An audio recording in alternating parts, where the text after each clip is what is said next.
Oke teman-teman, monggo silakan merapat. Ini karena kita tidak bisa masuk karena ada suatu hal, maka kita cukup di depan gerbangnya, nggih.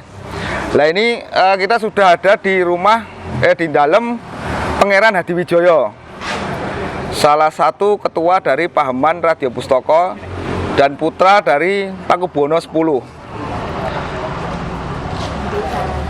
Ini rumah ini menjadi tonggak sejarah dari salah satu tonggak sejarah dari jejak Radio Pustaka, karena selain Pangeran Hadiwijoyo itu juga mengetuai Paheman Radio Pustaka, beliau juga menjadi cikal bakal dari berdirinya Universitas Saraswati yang kemudian melebur menjadi satu dan sekarang kita kenal menjadi Universitas Negeri 11 Maret. Nah, dulu komplek universitasnya di sini. Nah, Pangeran Hadiwijoyo ini siapa? Pangeran Hadiwijoyo ini putra dari PB 10 yang dulunya itu sangat jenius, dan oleh PB 10 beliau disekolahkan di Leiden. Tapi karena kesibukan aktivitas beliau di luar konteks perkuliahan, karena beliau itu sangat aktif dalam berorganisasi juga dalam hal-hal seni budaya, maka akhirnya beliau tidak tamat di Leiden. Itu beliau pulang lalu oleh Pakubuwono X. Beliau dipasrai menjadi penasehat pengageng parentah keraton yang mengepalai administrasi di keraton. Beliau penasehatnya. Nah, kemudian beliau memiliki ide untuk menjadikan Sono Pustaka, perpustakaan di keraton itu bukan hanya sebagai sebuah ruang baca, tapi ada aktivitas di situ. Sampai kemudian sampai sekarang kita kenal dan bisa masuk ke Sono Pustaka itu atas jasa beliau. Untuk riset, manuskrip dan sebagainya itu atas jasa beliau. Dan Pangeran Hadiwijoyo ini selain jenius, beliau adalah seorang polyglot, menguasai 5 bahasa asing termasuk bahasa lokal yang sangat sulit, yaitu bahasa Kawi.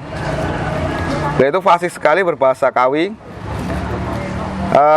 Oleh pemerintah Hindia Belanda saat itu, karena kecerdasan beliau itu dipasrai untuk menjadi ketua. Jadi kalau sekarang itu ada forum keraton-keraton Nusantara, zaman Hindia Belanda itu ternyata sudah ada forum komunikasi keraton Nusantara. Nah ini yang mengepala ini juga Pangeran Hadiwijoyo ini. Jadi beliau itu satu orang pernah menjabat sekitar 7 jabatan sebagai ketua. Salah satu anggota Volkskrant, Dewan Perwakilan Belanda saat itu, terus penasehat pengageng parentah keraton, lalu kepala dari Sono Pustaka, kemudian menjadi ketua forum komunikasi keraton Nusantara itu. Nah, di situ beliau memberikan dobrakan baru dengan menerapkan manajemen administrasi, kepegawaian dan keuangan bagi keraton-keraton di seluruh Nusantara, yang kemudian dipakai sampai di era modern ini. Nah, beliau juga yang berperan kenapa di Radio Pustaka itu kemudian banyak sekali koleksi-koleksi benda-benda bersejarah yang unik yang dimiliki keraton bisa dipajang di Radio Pustaka, itu juga atas jasa Pangeran Hadiwijoyo ini. Kalau nanti kita ke radio dulu, tapi sekarang saya tidak tahu, kayak udah diganti belum Mas G? Koleksi di radio itu yang berinisial C itu adalah koleksi milik dari Pangeran Hadiwijoyo, milik pribadi yang disumbangkan. Kalau A itu dari keraton, kalau C itu dari Pangeran Hadiwijoyo. Nah, Pangeran Hadiwijoyo ini karena saking pinternya, saking jeniusnya, beliau juga menjadi salah satu pelopor dalam kebijakan politik dari Budi Utomo. Kalau kita tahu Budi Utomo itu salah satu penggerak motornya itu juga adalah Pangeran Hadiwijoyo ini. Sampai Pakubuwono X itu pernah memberikan nasihat atau semacam mewanti-wanti kepada Pangeran Hadiwijoyo ini bahwa setelah apa yang kamu lalui, kamu itu adalah orang Jawa. Nah, jadi sosok Pangeran Hadiwijoyo ini adalah sosok figur yang mewakili, benar-benar mewakili manusia Jawa dalam konsep eksistensinya, juga mewakili konsep manusia Jawa sebagai orang modern. Karena atas jasa Pangeran Hadiwijoyo ini pula kita bisa melihat dan membaca, juga memahami konsep kebudayaan Jawa itu dari yang irasional menjadi rasional. Itu adalah jasa beliau, merasionalkan konsep pemikiran dan tingkah laku Jawa yang yang irasional menjadi rasional. Konsep pemikiran seperti itu, fondasi yang diterapkan oleh Pangeran Hadiwijoyo itu sampai sekarang masih kita pakai, bahkan dalam pembelajaran soal konsep-konsep filsafat. Pertemuan antara filsafat Barat dan Timur itu dirasionalkan oleh Pangeran Hadiwijoyo ini.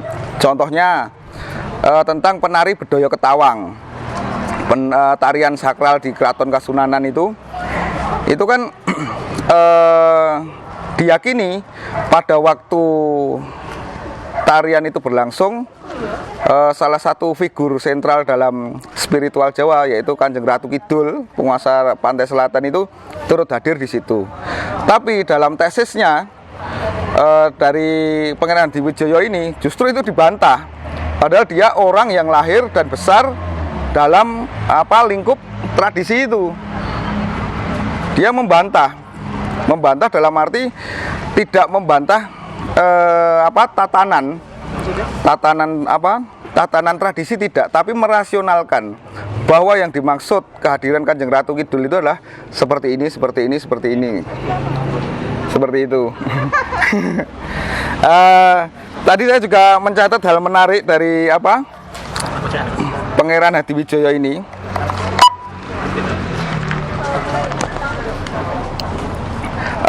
Bahwa Pangeran Hadiwijoyo ini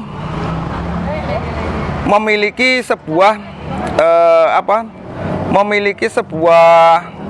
konsep, keyakinan, sebuah spirit tentang keberlangsungan kebudayaan Jawa yang kemudian beliau ejawantahkan lewat museum lewat pahaman Radio Pustaka.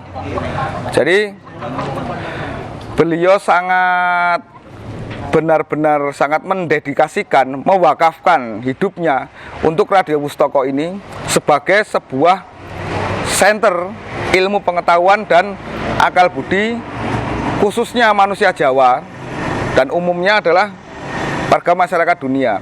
Karena ketika kita berbicara tentang Pangeran Hadiwijoyo, juga pangeran-pangeran lain, pangeran-pangeran senior putra Pakubuwono X, itu kita tidak bisa melepaskan diri dari konsep pemikiran global seperti sekarang ini.